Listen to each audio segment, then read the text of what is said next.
everyone, welcome back to another video. It's been a while, but today I'm with Suzy in the car and we're going to be giving you advice on what we wish we knew before university. I'm at Sheffield University studying Korean and Japanese. And I'm at Exeter doing maths. So what we wish we knew before university. So the first thing is effort it takes to make friends. Because in school you're sort of forced to be around people and you spend all day with them, you have lunch with them and just everything. Then you get close really quickly. But at uni you just go in for your class, your lecture, and then you can leave straight away. Yeah, I definitely forgot how much effort it takes to build friendships, meeting up, going out of your way to meet them in the first place, because you're not necessarily gonna like click really well with your flatmates. You might want to go to societies and meet people who you have like similar Although that's another thing, I found that when I went to societies, I don't know why, but a lot of people didn't actually seem to talk that much. I don't know, it was really weird. You know, societies make friends, but the ones I went to were just like, I don't know, they didn't really do much talking. What societies did you go to? I went to dance. People went, they danced, they left.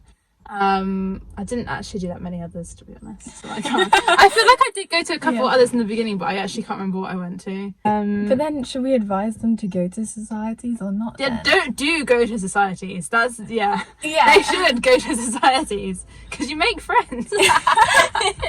I think definitely try them out because you instantly have something in common. You instantly have something to talk about. I would say definitely if you're in self-catered, meal plans are so important. I would really recommend, like, what I'm going to do now, with me and Nal were talking about this, we're going to order our shop and just let it come in the van. Oh really? Yeah, because it's going to be so much easier. If I didn't plan anything a week in advance for meals, I was just going to the shop every single day after uni, which was such a pain in the neck. I did sort of conform to that student norm and have pasta a lot.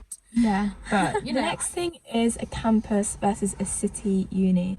So I was in a campus university, which means that all of your lectures and all of your classes are in a 1 or 2 mile radius, which is separate from the city. I was at a city campus, so I lived about half an hour away from my main building. I think good with city campus is that obviously when you go into campus you're in the city, so like you all can your lectures like dotted around town.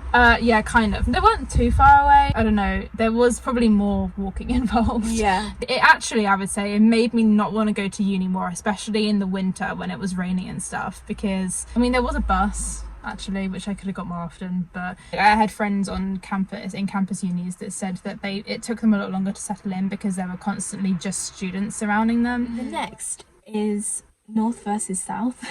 Yeah, so Sheffield North, Exeter South. I mean, there's not really much you can do. If you have your heart set on a southern uni, then you have to go there, or if it doesn't really matter. Things to consider are the prices of things. Yeah, in the south it's much more expensive, especially do you think for housing. I was gonna say like groceries and stuff isn't that much different, is it? I don't know, I don't suspect it would be too different because I haven't noticed a big difference when I've been shopping. I think it's just house prices is the main thing.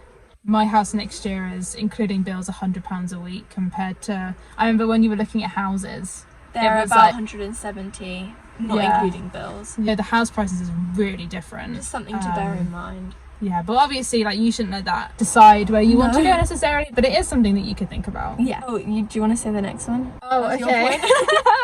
Okay, if you have a relationship before going to uni, you do have to do some thinking as to whether you actually want to continue it, because I would say that I went into uni in a relationship, and while I thought it would work, it clearly didn't straight away within like the first month. I think it's a bit restricting being in a relationship at uni, like a long-term relationship. Although obviously, like, if you've been in a relationship for like over a year or something, then you would stay in that at uni, I'm sure. But if you're going in and sort of you like someone already, or you're in like a small relationship already, then I don't know, don't have high hopes. But also don't be sad about that, because at the end of the day I found another relationship at uni and it worked out so much better. So going to lectures versus not going to lectures.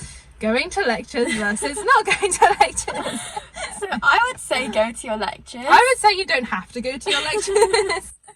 But we also wrote down on these notes, do what you think will help you. Yeah. Because you could find that you benefit more from watching the recordings. So all lectures should be recorded and you can watch them whenever you want.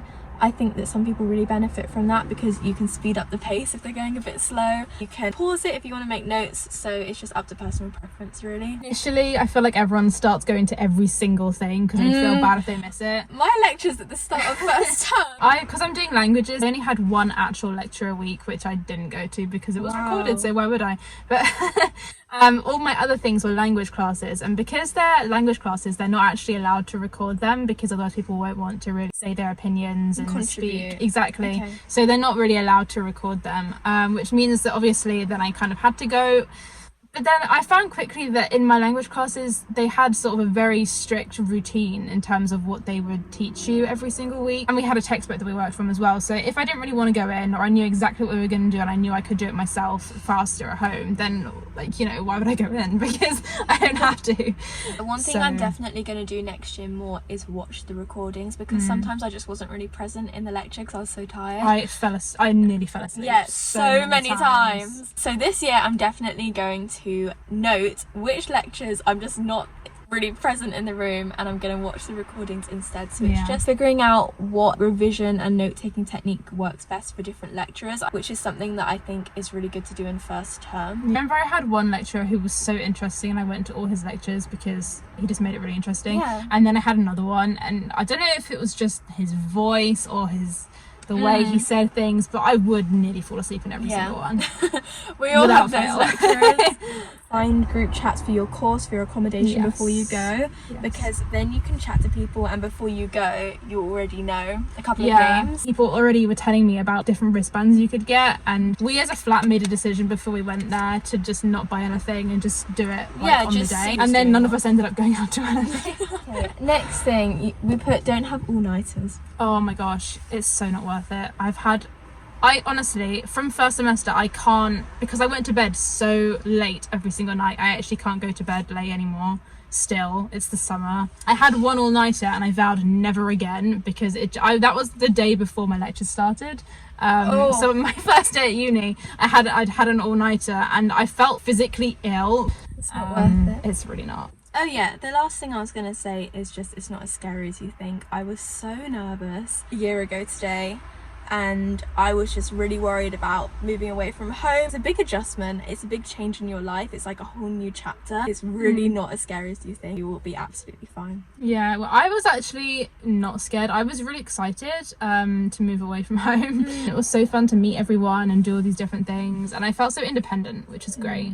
I remember being in year 5 and seeing all the year 8s in middle school, and I thought they were so old. Grown up, and like looked like they knew what they were doing. And now I see year 8s and I'm like, no, now I see year 13s and I'm like, you think you're grown up? Like, That'll be us looking back at ourselves now. Yeah, absolutely. That's pretty much everything that we wanted to discuss today. Even though there's probably 20 people watching this right now, I